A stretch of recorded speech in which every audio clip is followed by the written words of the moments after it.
নবনির্বাচিত সংসদ সদস্য ও মন্ত্রিপরিষদের শপথ অনুষ্ঠান ঘিরে কর্মব্যস্ত সংসদ ভবনের দক্ষিণ প্লাজা। নতুন সরকারের মন্ত্রিসভায় জন আকাঙ্ক্ষার বাস্তবায়ন ঘটবে, তবে এর পরিসর ছোট হতে চলেছে বলছেন সংশ্লিষ্টরা। তবে সরকার প্রধানের বাসভবন কোথায় হবে সে প্রশ্ন রয়ে গেছে। দলীয় সূত্র বলছে, সরকার প্রধানের দায়িত্ব গ্রহণের পর তারেক রহমান আপাতত গুলশানেই থাকছেন। নাবিল জাহাঙ্গীরের রিপোর্ট, ক্যামেরায় জামাল উদ্দিন। নতুন সরকারের শপথ অনুষ্ঠান ঘিরে ব্যাপক প্রস্তুতি জাতীয় সংসদ ভবনের দক্ষিণ প্লাজায়। দীর্ঘদিনের প্রথা ভেঙে বঙ্গভবনের বদলে এবার এখানেই শপথ নেবেন নবনির্বাচিত সংসদ সদস্য এবং নতুন সরকারের মন্ত্রীরা। প্রায় ১২০০ অতিথিকে আমন্ত্রণ জানানো হয়েছে শপথ অনুষ্ঠানে। দেশের গুরুত্বপূর্ণ ব্যক্তিরা ছাড়াও উপস্থিত থাকবেন বিভিন্ন দেশের প্রতিনিধিরা।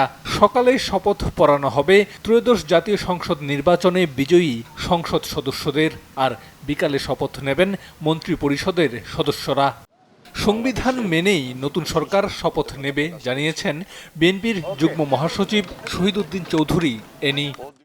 একটা নতুন সরকার যখন দায়িত্ব নেয়, বঙ্গভবনে সেই পরবর্তী শপথটা অনুষ্ঠিত হয় নতুন সরকারের।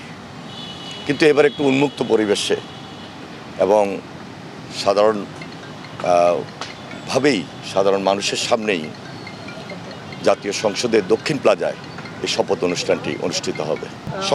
সাংবিধানিক যে রাইট, সেই রাইটের প্রতি আমরা সম্মান জানাই, গুরুত্ব দিই এবং যথেষ্ট শ্রদ্ধার জায়গা থেকে এখানে একটা আনুষ্ঠানিকতা হবে এবং সেটার প্রতি আমরা সর্বোচ্চ যে দায়িত্ব বা সম্মান সেটাকে আমরা প্রদর্শন করি।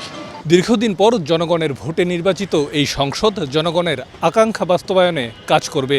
তাদের হাত ধরেই গণতন্ত্র, আইনের শাসন, মানবাধিকার এবং দেশের স্বাধীনতা ও সার্বভৌমত্ব আরও সুসংহত হবে।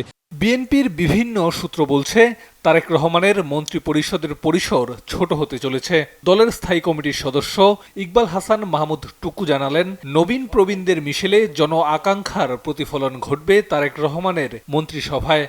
স্বাভাবিকভাবে আমরা সবাই আনন্দিত যে আমরা জনগণের ডাইরেক্ট ভোটে নির্বাচিত হয়ে এসেছি।